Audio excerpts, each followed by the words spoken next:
X minus 18 minutes.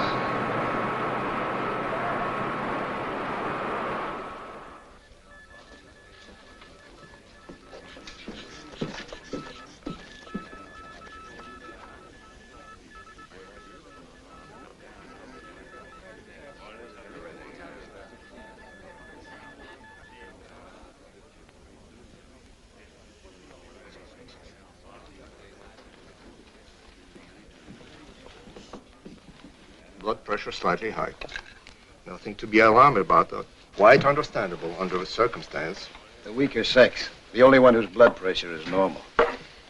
X minus 17 minutes. We're due in the assembly hall in another minute. Shall we go? Good luck. Thank you, Doctor, and good night.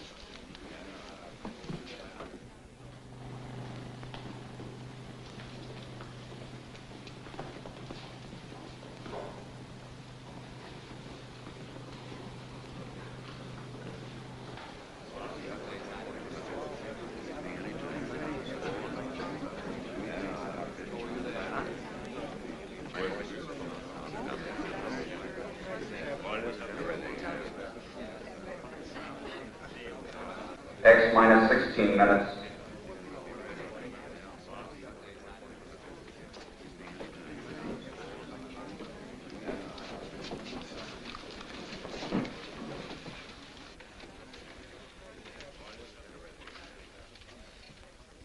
Ladies and gentlemen, every news service and newspaper is represented here tonight.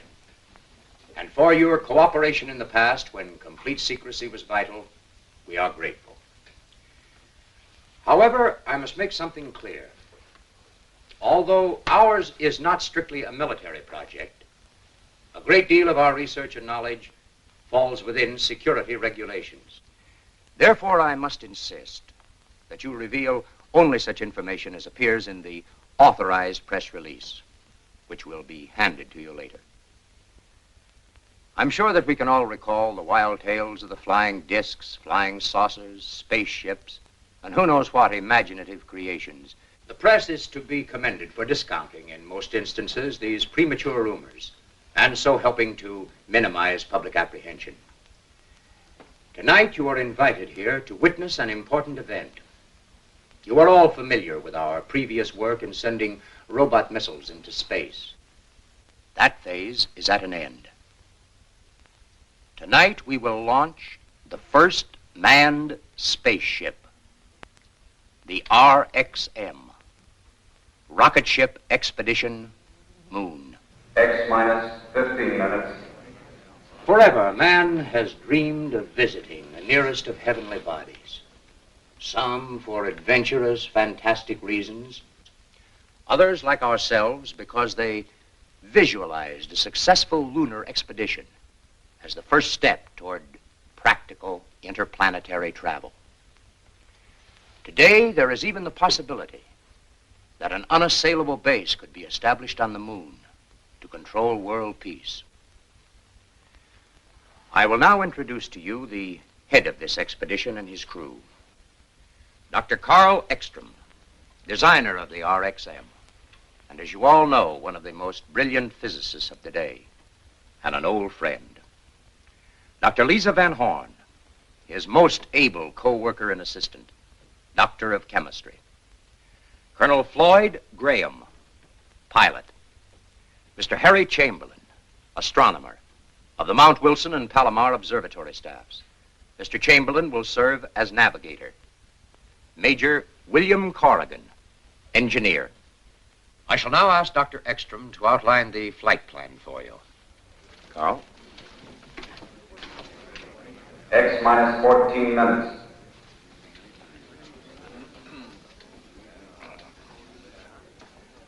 The distance between the Earth and the Moon at its closest proximity is 238,000 miles.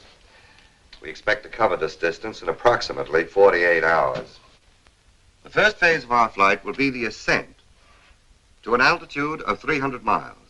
From the start, while we pass through the troposphere and stratosphere, until we reach the ionosphere, the flight will be controlled by our automatic pilot.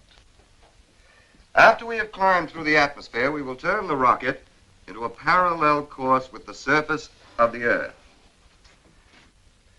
In flying parallel with the Earth's surface, we receive added boost from its rotation. X minus 13 minutes. The RXM is what is known as a multi-stage or step rocket.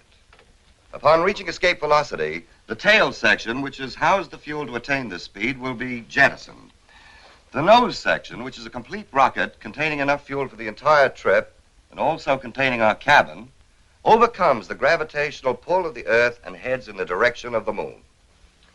After we have passed the equilibrium point where the Earth and the Moon's gravities are in balance, we will reduce power to a minimum. The Moon's attraction will carry us the rest of the way.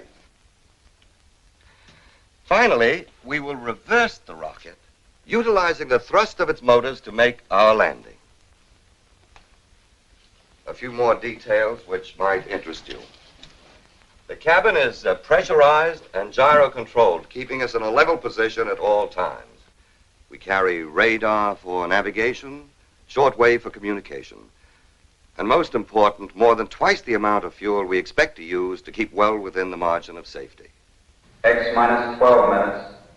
We still have a few moments, ladies and gentlemen, for questions, if any of you care to put them.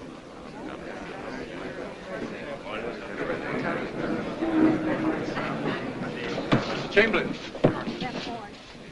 how do you fit into the picture? Do you have any family? No, I've been living on mountaintops. I'm afraid it's too lonely for such opportunities. Have you ever done any flying? Only as a passenger. But you're the navigator.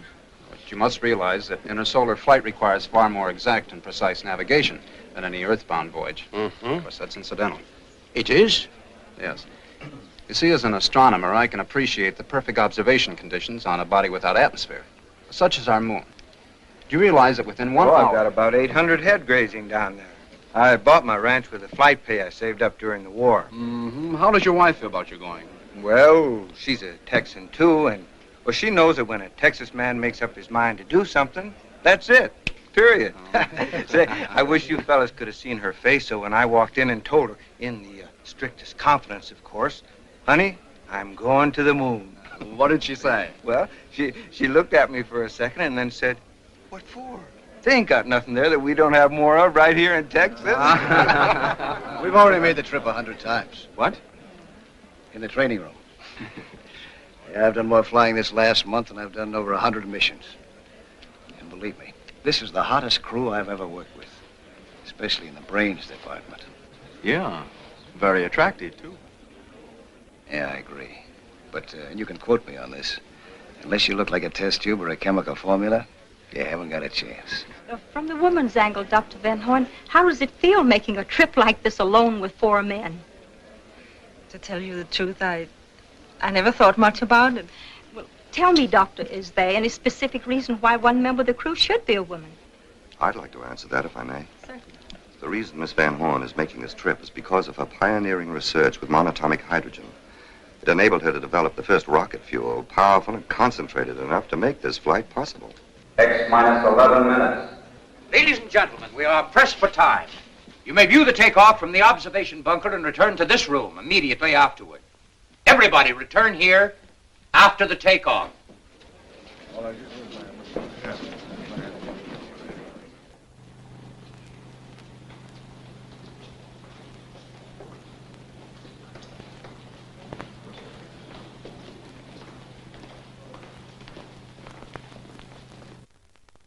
X minus 7 minutes. Gyro control and compass okay. Batteries all up, autopilot's okay, everything's in order. Let's go. I've checked these calculations many times, they're perfectly correct. Oh yes, all commercial flights have been detoured 100 miles south. Thank you. Well, I can't think of anything we've overlooked. All we need now is a little luck. It doesn't seem real that the moment finally has arrived after all these years. Has been a long time. A long time for 2 men to work together. You remember when we started, what they called us? Young crackpots. Yes, and what are we now? Maybe just crackpots. The only regret I have is that I must stay behind. Your job is no less important, Robert. I know, but still... X minus 6 minutes. Carl, good luck. Good luck, everybody.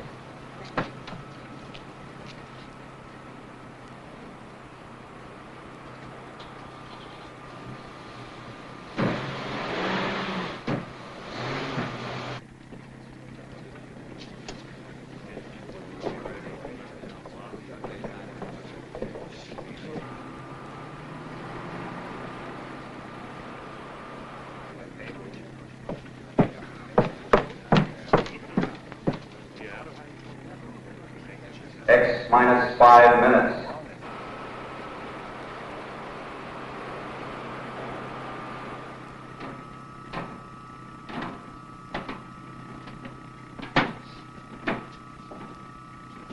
Better take one more look. We won't be as close as this to Mother Earth for some time.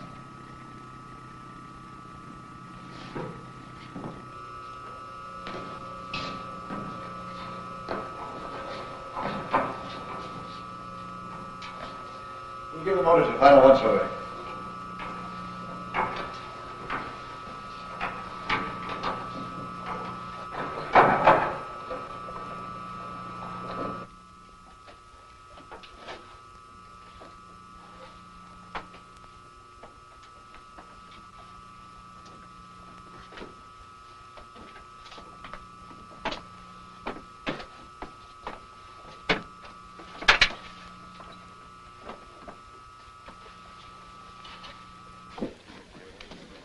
X minus 4 minutes. Motor room sealed. Everything in order.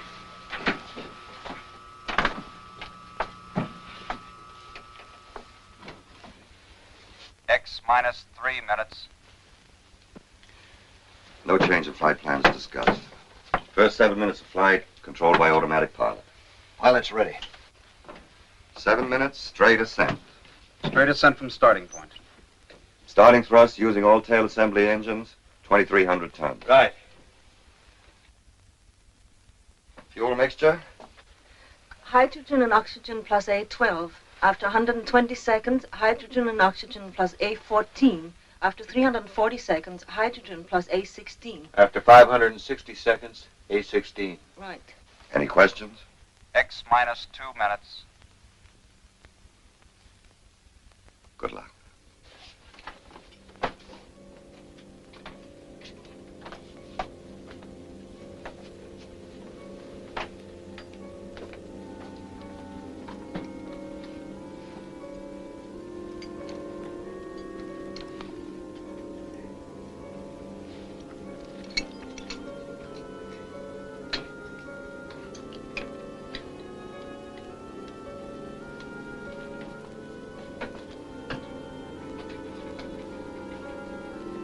X minus 1 minute.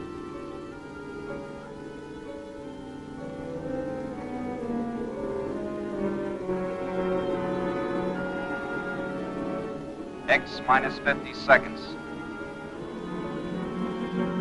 X minus 40 seconds.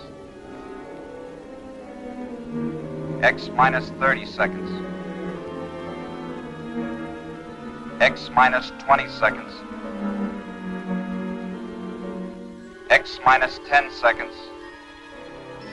X minus 5 seconds. 4, 3, 2, 1, 0.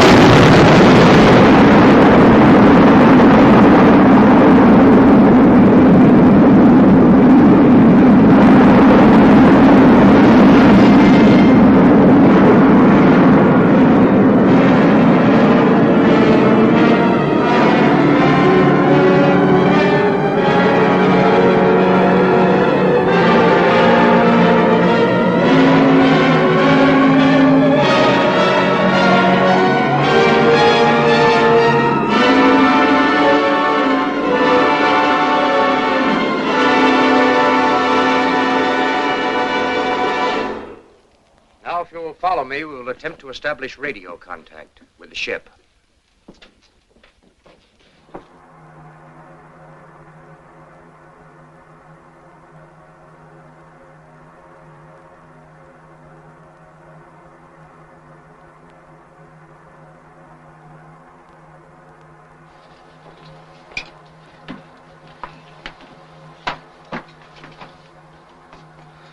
human body can withstand these accelerations. But it certainly was never meant to. I feel like I was just tossed off a spooky bronc. Are you all right, Doctor? Oh, yes, can't hurt an old campaigner like me. How about you? You all right? Certainly. Radar and gyro compass in order. Automatic pilot okay. Fuel consumption? Normal. Air pressure? 15 pounds.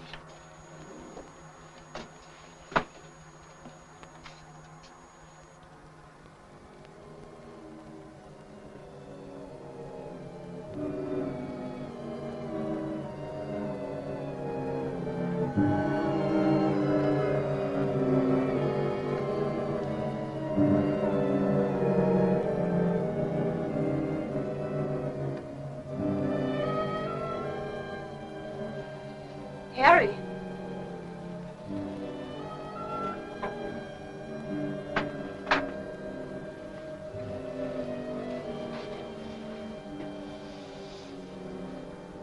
It's a marvelous sight, isn't it? It is. You can study maps and globes and try to visualize. But the actual experience, it's hard to express it. Stand by to turn.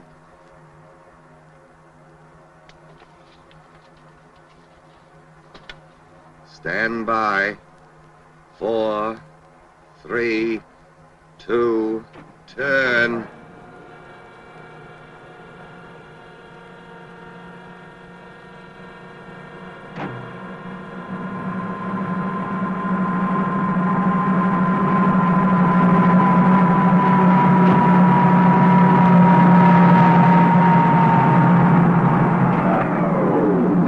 Turn completed. Ship level flight speed 3,400 miles per hour. Altitude 360 miles.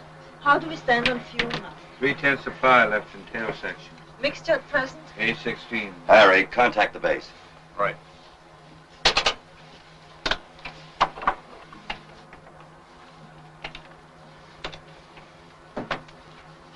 RXM, calling BWS.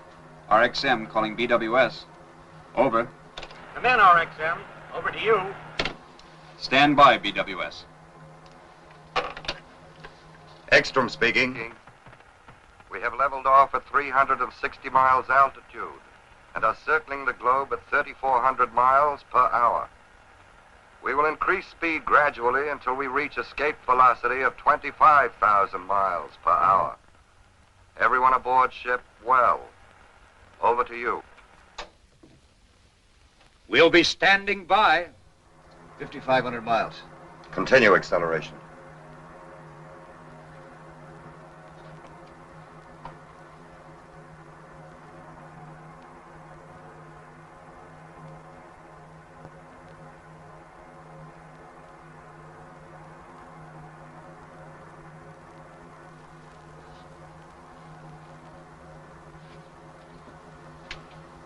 Hey, what happened to the rest of the night?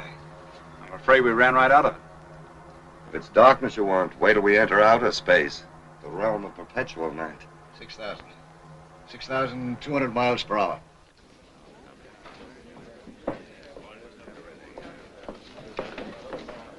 Radar is tracking them perfectly. I had contact with them 4 minutes ago. Altitude 1,600 miles, speed 21,000 miles per hour, constantly increasing. They are about to reach escape velocity. 22,000. Bill, check the pressurizing system and oxygen. Boy, this kind of weather makes me feel right at home. It's like a nice, cool night in East Texas. 24,000. Take a reading the moment we attain escape velocity. Yes. Stand by. 25,000. Prepare to jettison tail section. Start the front assembly motors. Only 40 seconds supply of fuel left. Hold on tight, everybody. You ready? Ready. Go. Reduce power.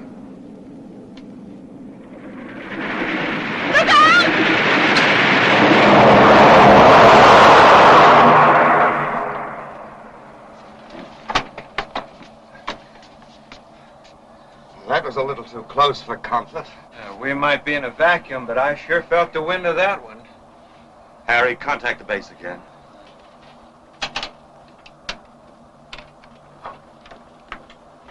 RXM calling BWS. Over. Come in, RXM. Over to you. Stand by, BWS. We're on our way. We have jettisoned tail section and are now reducing power and speed according to plan until we come within the attraction of the moon. This probably last radio contact before return flight. Everybody aboard well. BWS calling RXM. BWS calling RXM. Come in, RXM.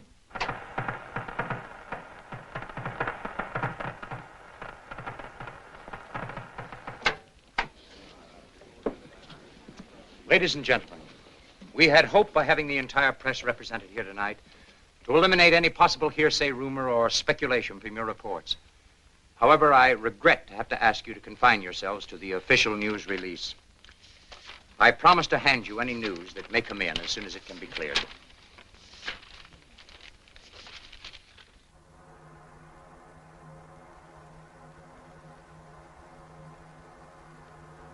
I don't think I like all this dark. Well, it might be all right for sleeping, but for a steady diet, I used to hate the daylight because I couldn't work. But up here in this eternal night, it's a different feeling. Fella can get used to anything, I guess, if he has to. And I remember when I was first assigned to jets, I said to the colonel, Colonel, I joined this man's Air Force to fly an airplane, but nobody's going to hitch me to no Roman candle. Now I'm sitting right inside of one. Boy, oh boy. Ain't she pretty?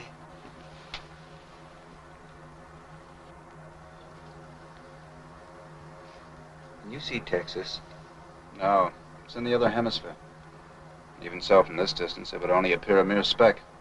A mere speck? Texas a mere speck? Oh, no. Listen, my friend, I'm broad-minded. I've been around people, but don't you ever let any other Texan hear you say that. A mere speck.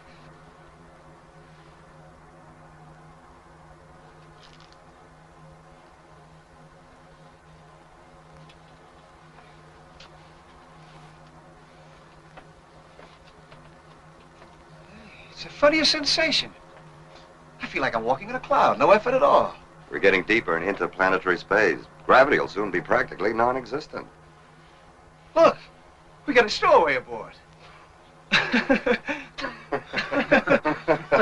Hey, whoa. I need you. Don't you think it's amusing? There's nothing funny about that. Simply the lack of gravity. Oh, of course, Dr. Van Horn. Better make sure our equipment's fastened down.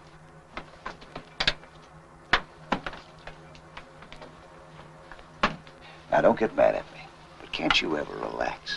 All these weeks, months, I've been watching you. Nothing but work, work, work. You know, I've been wondering, how does a girl like you get mixed up in a thing like this in the first place? I suppose you think that women should only cook and sew and bear children? Isn't that enough? There's such a thing as going overboard in the other direction, too, you know. If you know what's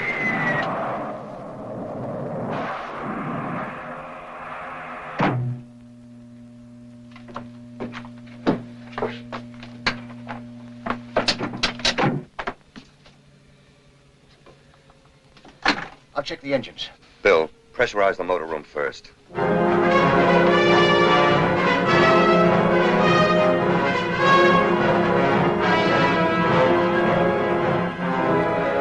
Motor room pressure up.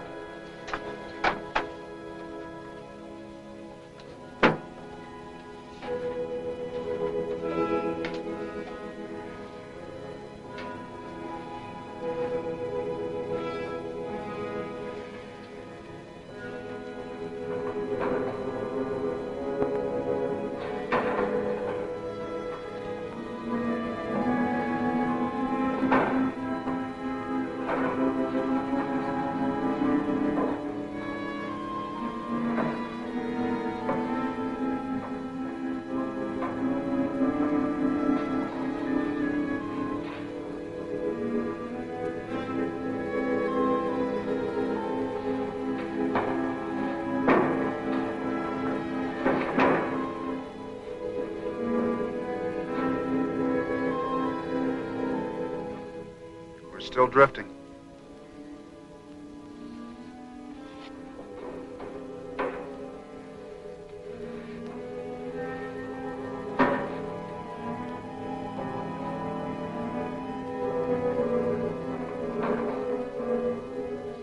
After 14 hours and 12 minutes, we've covered 112,000 miles. We'll come within the gravitational attraction of the moon. Well, that's not important right now. Without power, we're helplessly suspended in space. Even if we were already within the gravitational reach, we'd still be unable to make a landing. We need power to land. Checked and double-checked all connections. Primers, fuel injectors. Can't find a thing wrong. And it must be the fuel mixture.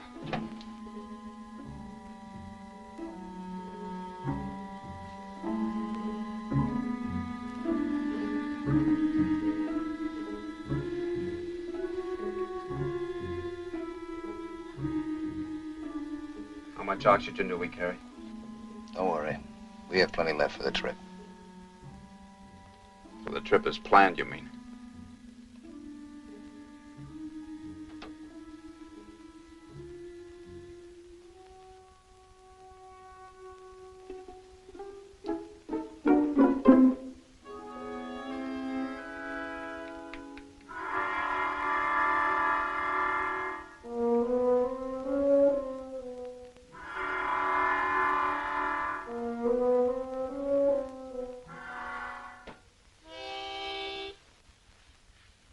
If you don't mind.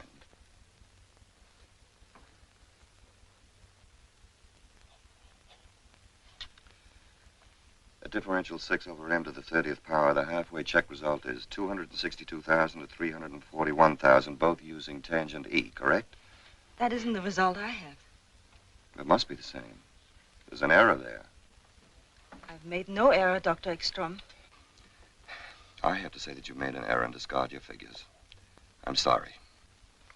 Don't be. Surely you're not going to let emotion enter into this. Certainly not. We'll continue computing using my results as a basis.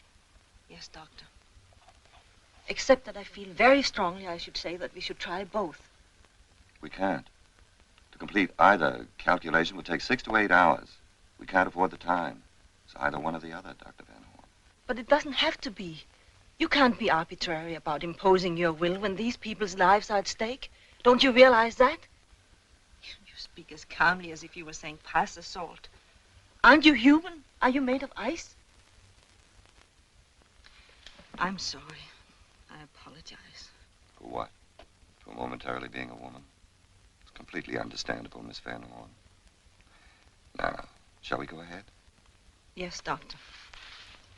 Tangent L9. Tangent L9.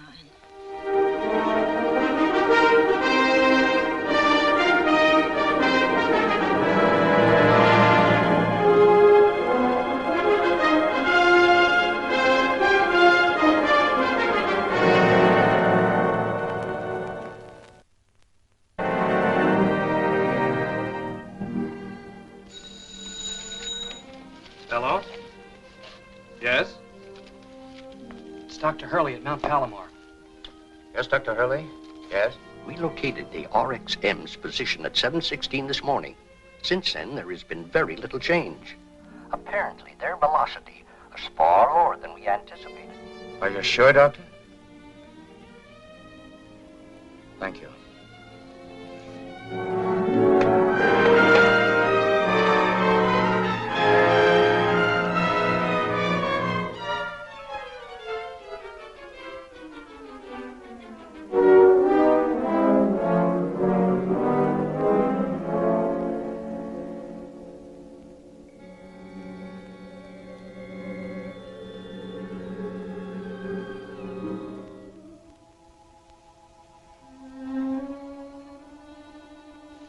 Wind that blows between the worlds. It cut him like a knife. What? Oh, nothing. It's a line from Kipling's Tomlinson. The poem about the chap, someone in our fix. He couldn't get into heaven or hell. Suspended in space. Would you do something for me, please? Sure. I need those 2 graphs under Dr. Eckstrom's arm. I'm tired and shaky. I might awaken him. I know the feeling. I wouldn't rob him of his sleep for anything. I knocked over a 10-foot Christmas tree once, all decorated, my cousin's house, just from trying to do something when I was too tired.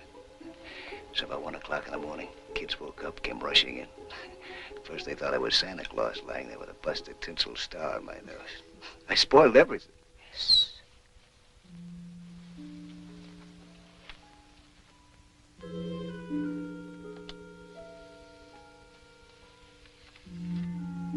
Thanks. It's no trouble.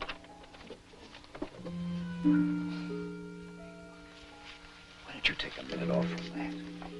You're worn out. I can't. You'll think clearer if you do.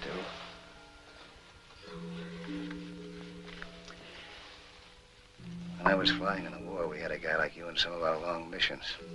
Too bad. Too bad? Blew his top. We had to put him in Section 8. Held it in too long, never let down a second. You're right. I'm not even thinking straight anymore. Numbers buzz in my head like wasps. I ought to think of something different. How about that? Something no human being ever saw before.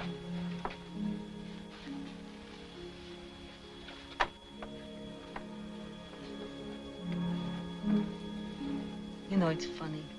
One never thinks of the Earth that way. As a dying planet with nothing to give out but reflected light. A mere moon. Don't speak so disrespectfully of the moon. Mere moon.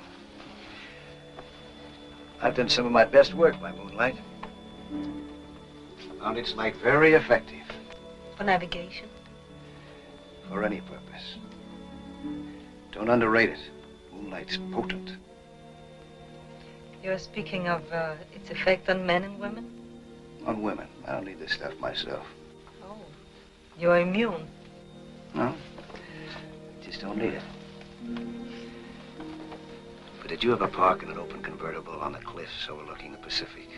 On a warm summer night when a big moon hung up there like a lantern? The blue light from it walking across the water. Radio playing a nice tune. Waves whooshing on the beach. No, perhaps unfortunately, I never had the time nor the thought to do anything much beyond my profession. Now, don't tell me that you never looked at that old moon except for astronomical reasons. You're right. I have. In Rome once, and in Switzerland, at Lake Lugano. What a nice stroll. Stroll?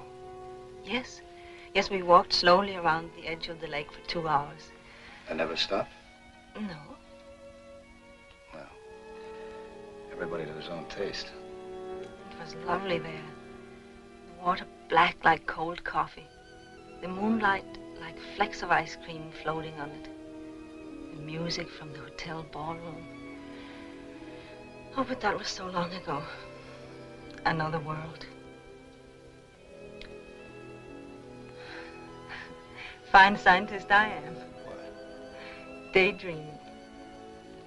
It's good for you once in a while.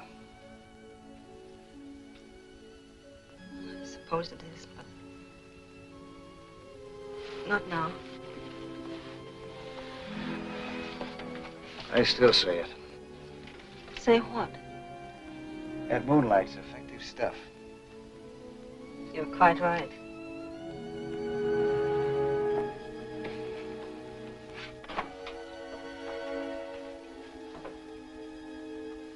What effect a double dose like this would have in a convertible?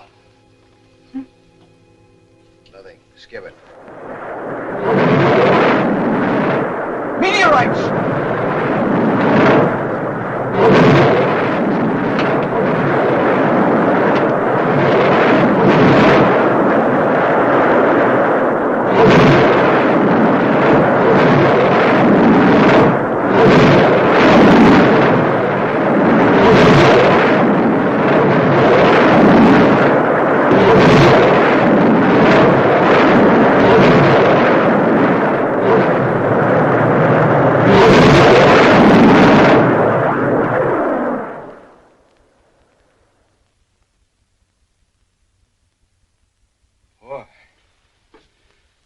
through some pretty heavy flak in my day, but that's the worst I've ever had thrown at me.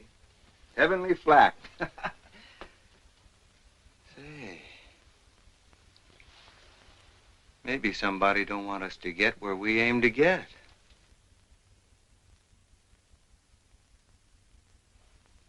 Oh, cheer up, Harry. After what we've been through, we'll get there, all right? Maybe it'd have been better if one of them had struck the ship. At least have been sudden. Quick.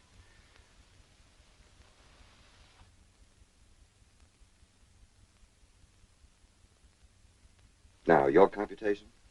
We have to add 12% O3 to A16. Right. 12% O3 to A16. This means we'll have to rearrange some of the fuel tanks and all the connections. I will replace these H tanks with these. Well, the motor room's pressurized. Think you can manage a half-ton tank? Oh, sure. Down on my ranch, I used to throw a little old 1,000-pound steer over my shoulder every morning. Sure that wasn't a little old bull you were throwing.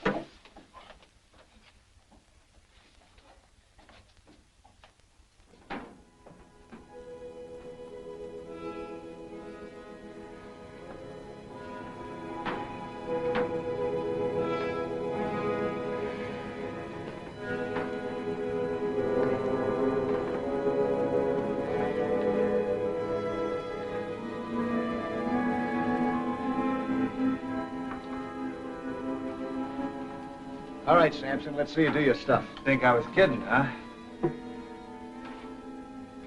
You'll never prove it to me here.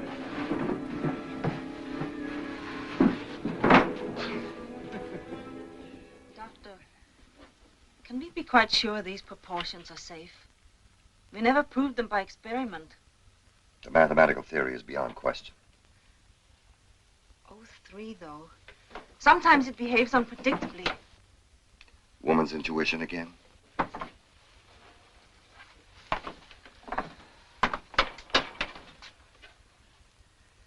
O3 to A16. 12% O3 to A16. Our chart deviation is 32 degrees.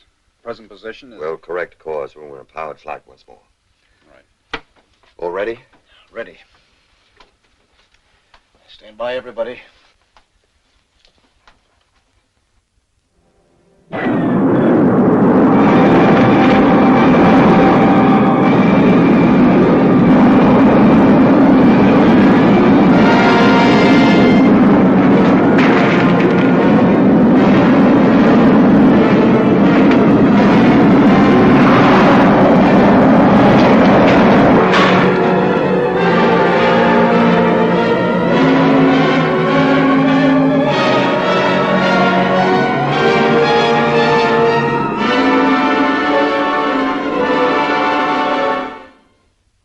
That again, Dr. Hurley.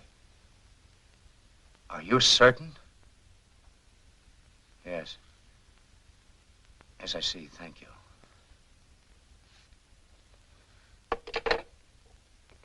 They are completely off their course. Moving with incredible velocity. Out into limitless space. I can't understand it.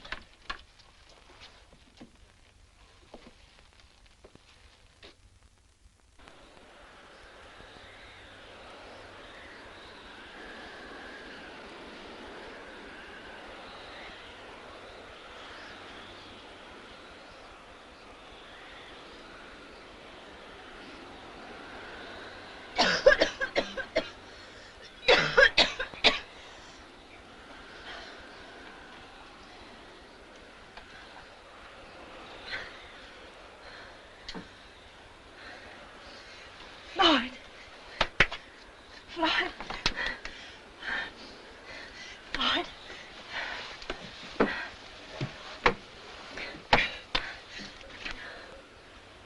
You all right?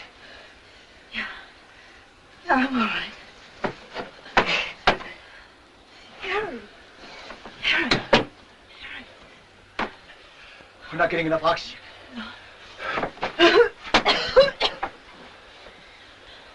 Bill! Bill!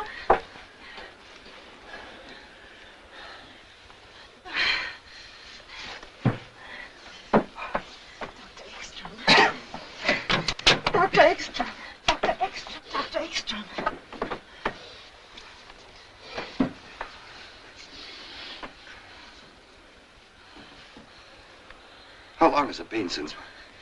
I'm afraid we'll never know. How are the others? I think everybody's going to be all right. It must have been days. Fortunately, the engines were turned off. When? I must have turned the levers off when I blacked out. But at what speed? You know the consequences of a body moving with unchecked velocity in free space. Infinite motion. So we made a little detour. Now we gotta double back that last road sign. Come on, let's go to work. Try to determine our present velocity if possible. Can't be. The instruments must have gone crazy. I don't think so. By heading into space, we've added the Earth's orbital velocity to our own. Then we're really moving. I should say at least several times the maximum speed of your indicator. Any progress, Harry? Should at least have an approximation of our position very shortly. Fuel consumption? In just a moment. Doctor. What? I cut in resistances to raise the scale. But look. Acceleration. Definite acceleration, but with the motors off, that's impossible unless... This can't be correct. What? I seem to be getting a strong reflection of impulse directly ahead, 50,000 miles. That explains it. Explains what? Of course.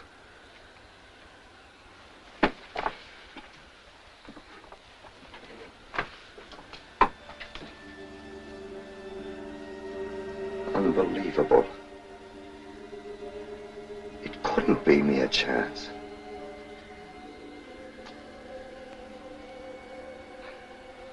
I don't quite know how to tell you it's so.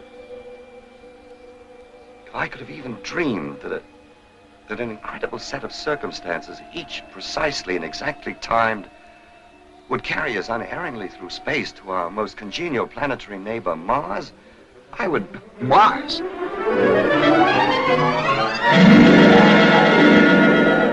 It's utterly unbelievable. No doubt whatsoever. Unmistakable. Mars? What do you know? What does it mean, Doctor? It means there are times when a mere scientist has gone as far as he can. When he must pause and observe respectfully while something infinitely greater assumes control. I believe this is one of those times. We shall go on, of course. Our overall fuel consumption was 42%. a Martian landing. Approaching a planet with atmosphere is far easier than the lunar maneuver. Certainly we shall go on. We should be betraying an unprecedented opportunity to do otherwise. And I'd suggest there's a couple of little things we might do. This ship isn't going to land itself, you know. Mars. I'll be darned. We must first compute the correct thrust and fuel mixture to comply with anticipated conditions. Escape velocity, 12,500 miles an hour. Oxygen at surface level, 15%. Prepare to change to parallel course at distance 1,500 miles. Right. I've located them. Located what? The Earth and Moon. Well, where are they? Here, take a look.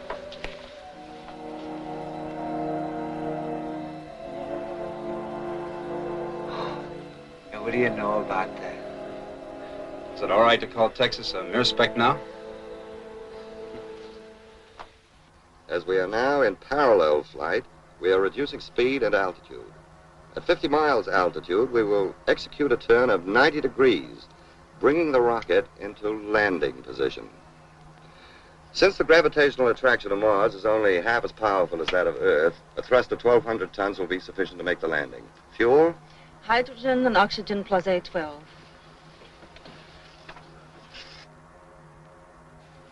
Altitude 70 miles. 65.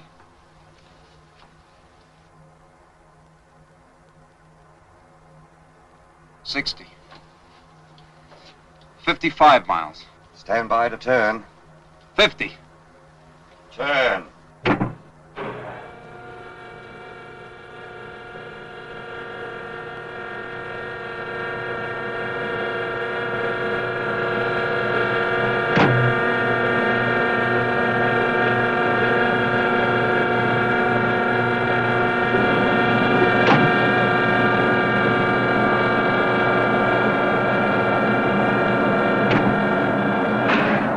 90-degree turn completed. Reduce power.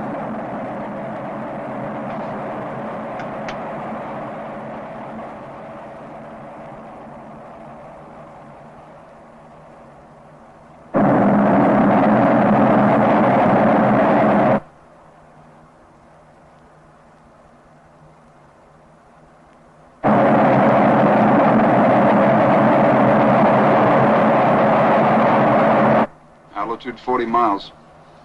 38 miles. I only hope the light holds out. It's getting dark down below.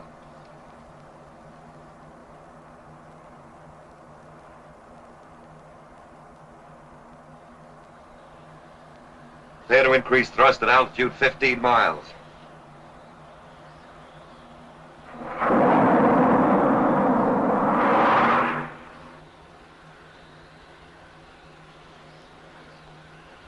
It's getting darker rapidly.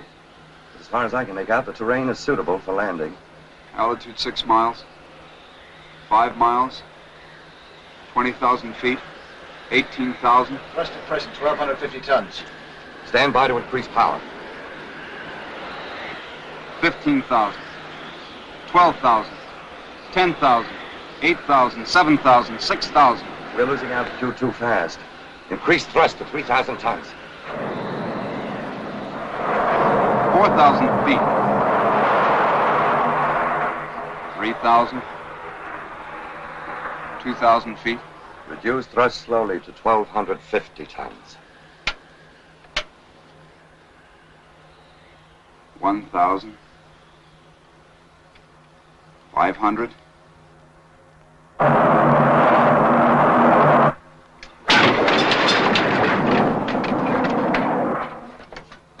Save the engines. Nice work, Lloyd.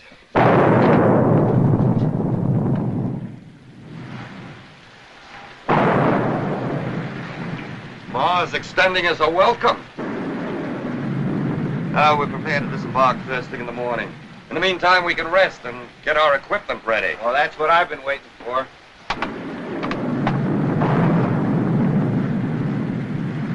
Yeah, I've been itching to get into one of these things. Sorry to disappoint you, Bill.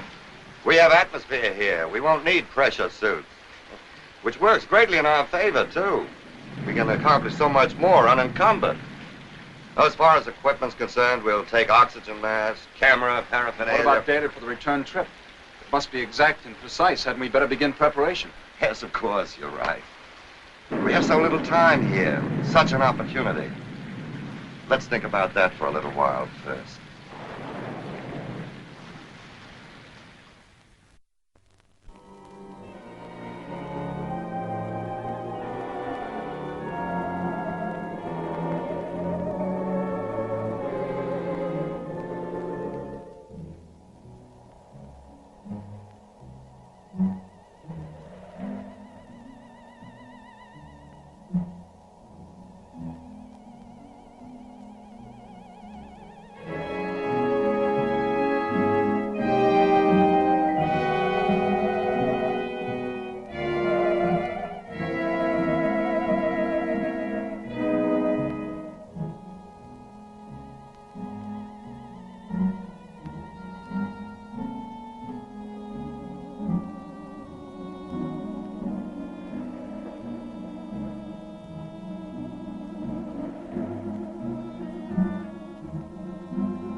constellations ahead. Notice the abundant coloration? Green, orange, yellow, black. A sign of tremendous mineralization. Manganese, copper, nickel, pitch blende. Immense deposits of pitch blende. You figuring on staking out a claim here? Just making sure we can find our way back.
All we've seen so far is rock and sand, sand and rocks.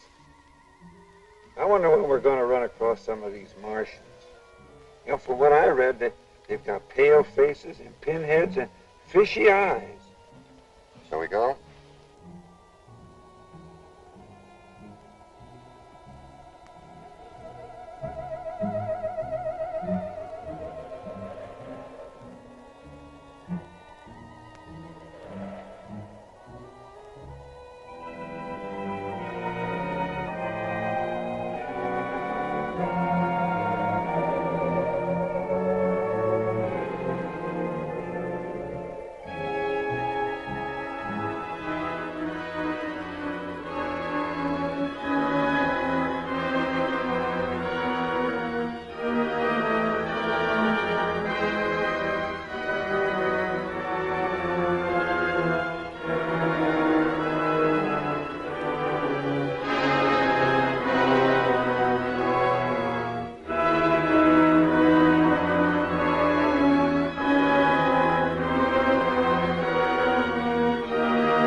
The mind that conceived this must have been of a high order of intelligence.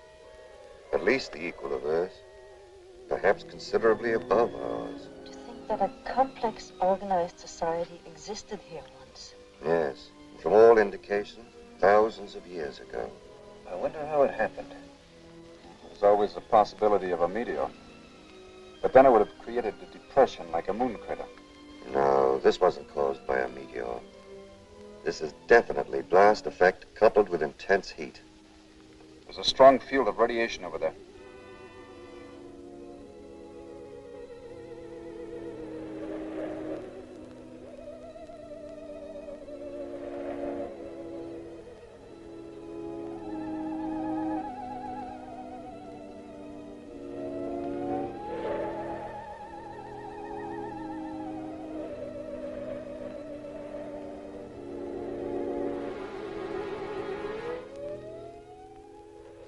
You'd better stop.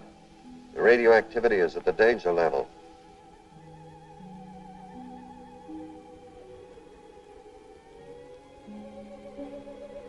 Ironic, isn't it?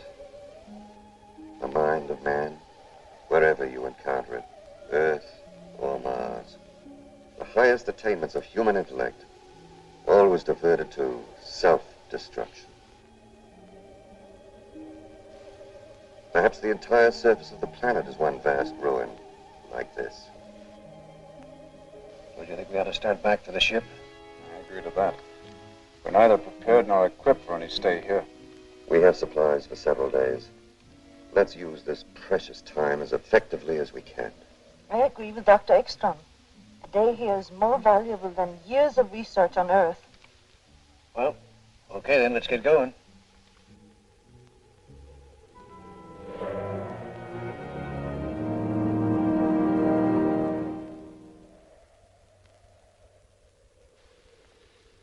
What a lesson here for our world. One blast, thousands of years of civilization wiped out. Could there have been any survivors? I should hate to think so.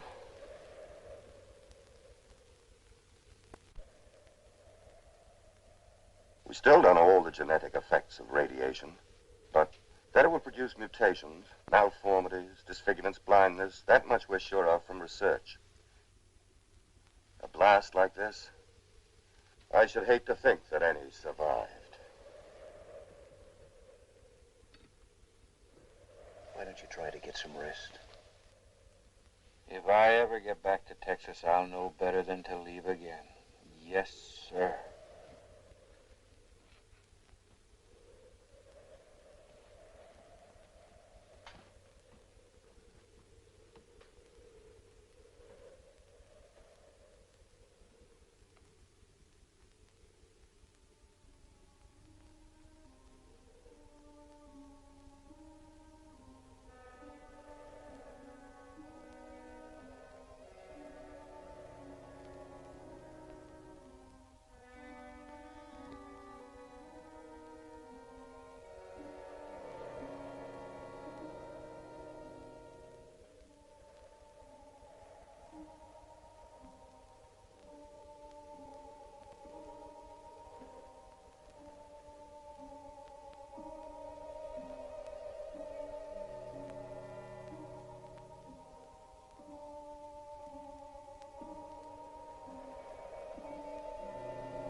Bill. Lloyd, Dr. Eckstrom.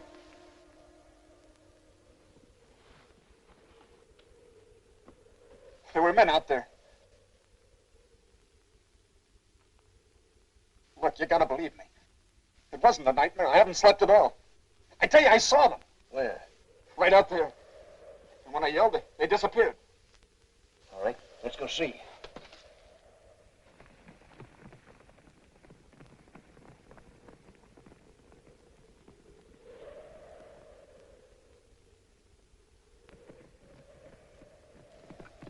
Right here. And when they heard me, they disappeared in there. Dr. Eckstrom, look at these footprints. It don't take a Navajo to figure out what caused these. It's hard to believe, but Now maybe you'll agree to return to the ship. we can't stop now. We must follow, find out what kind of creatures they are. It's tremendously important. We don't know how many there are. And suppose they're hostile with one rifle and a pistol. We won't have a prayer. That's the chance we have to take. You wait here. I'm going ahead. This kind of thing is just my meat. Mind if I come along? Thank you, Ben. I'm with you, Doctor. No, Floyd, you three stay. But I'll have to make that in order.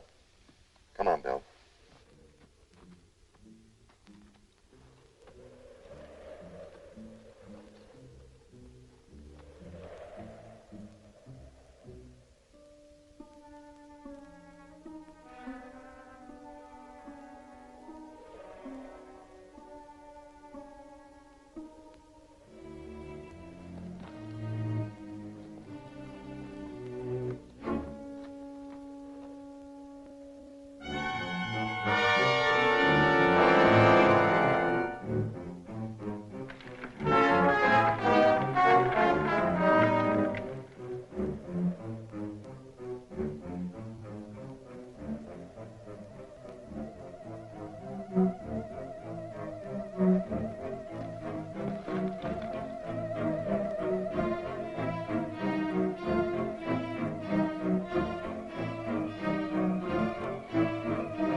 fly.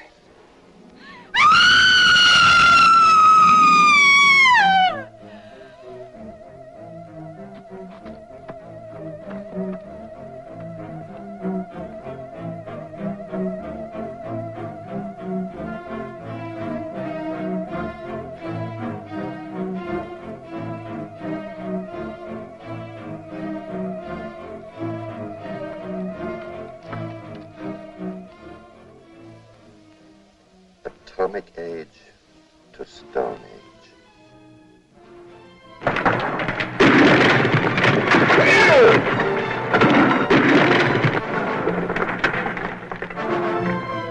Bill!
Dr. Eckstrom!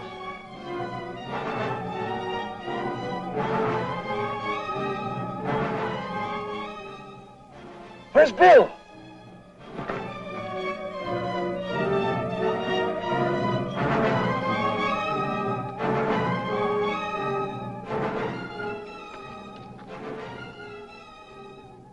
Murdering savages.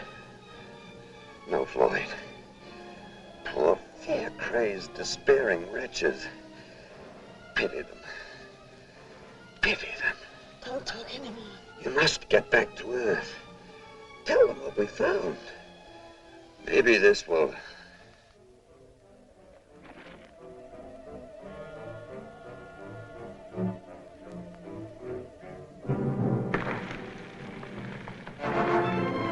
Look out!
I wish Harry were able to help.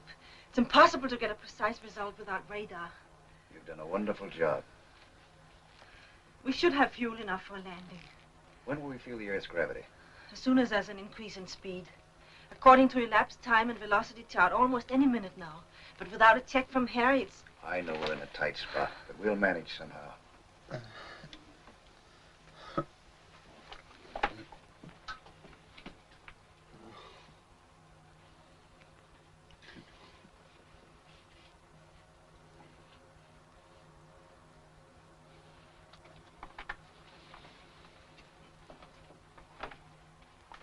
Any sign of increase in speed? Not yet. Pretty swell girl, Lisa. Girl? I'm not Dr. Van Horn anymore? No, just Lisa. Doing her job. No, I don't see her that way at all. I see a woman sweet, gentle, and beautiful. I'm not the same? Somehow, no. But I am, you know. The same, I mean.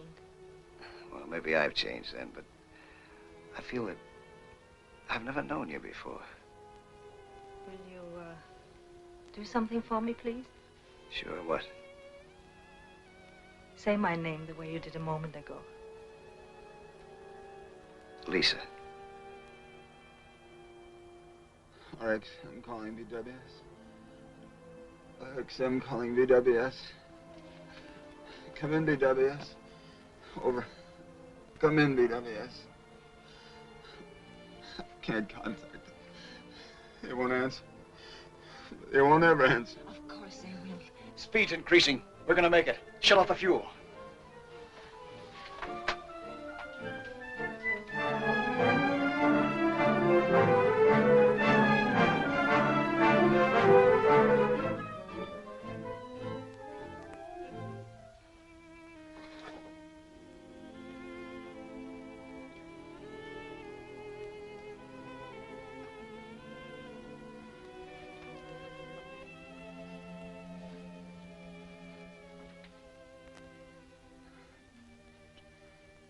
I'm sorry. I wish I could help. You heard what Floyd said. Everything would be all right. What about the fuel? We lost so much. Yes. Well, we'll have enough for a landing.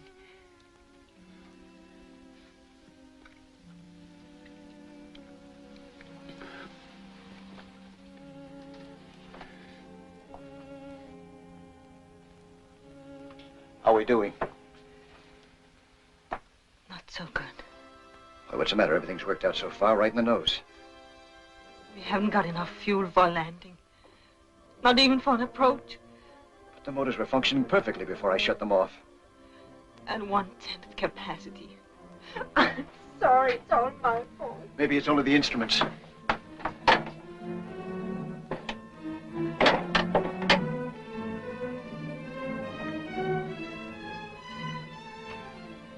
It's hopeless. We are lost. Everything is lost. All Dr. Eckstrom's work in vain. Now the world will never know the terrible truth we learned. No. Maybe there's still a chance. We must be close enough for shortwave. Try to contact the base. If we only could.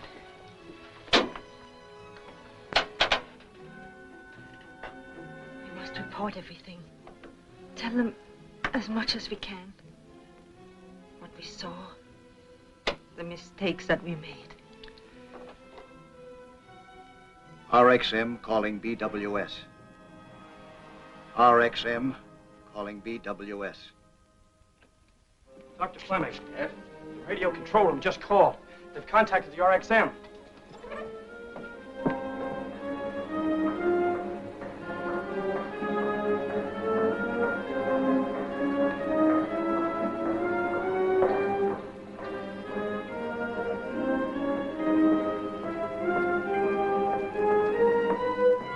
There's too much interference. You better use these, Doctor.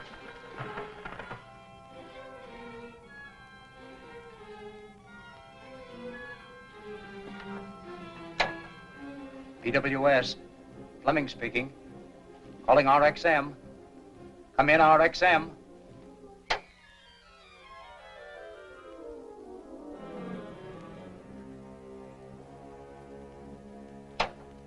Repeat that again, please, Dr. Van Horn.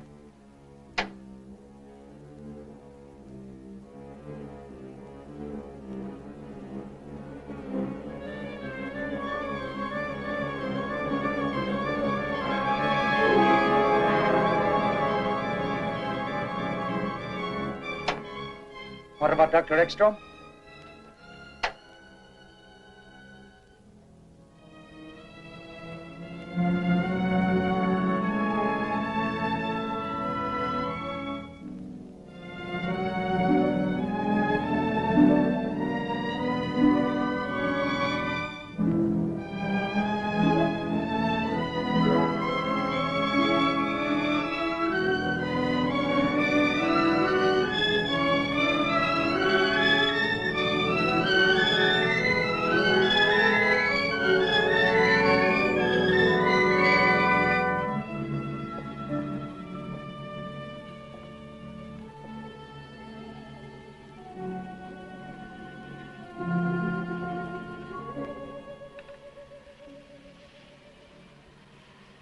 Now at least they know.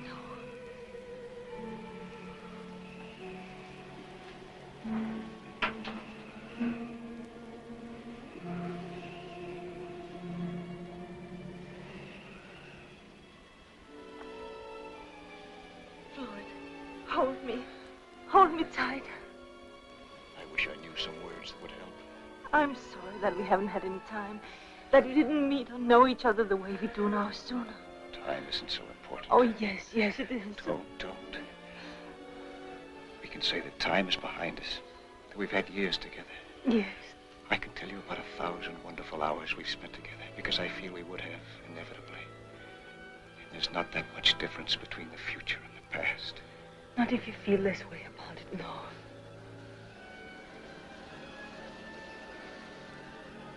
Shouldn't we wake him? What good would it do? None, you're right. It's only seconds, darling. Try not to be afraid. Lloyd, I'm not afraid anymore. Something happened like a great wave carrying us up, bearing us, protecting us.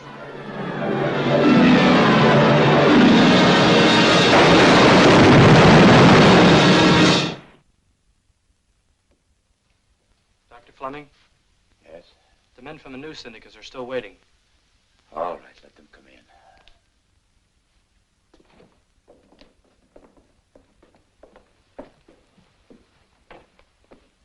Dr. Fleming, the pilot and crew of Flight 19 International Airlines observed a strange object falling over Nova Scotia.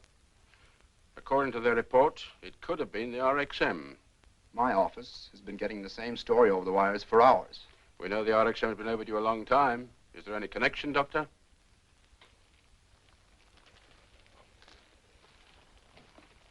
As yet, there has been no confirmation, but yes, I believe there is a connection. Then they all perished in the crash. No, 2 were lost earlier. But the flight must be considered a failure. Failure? Every point of our rocket theory has been established. It has proven that interspace travel is not only possible, but practicable. And it has supplied us with information which may well mean the salvation of our own world. No, gentlemen, the flight of the RXM was not a failure. Tomorrow we start construction of RXM-2.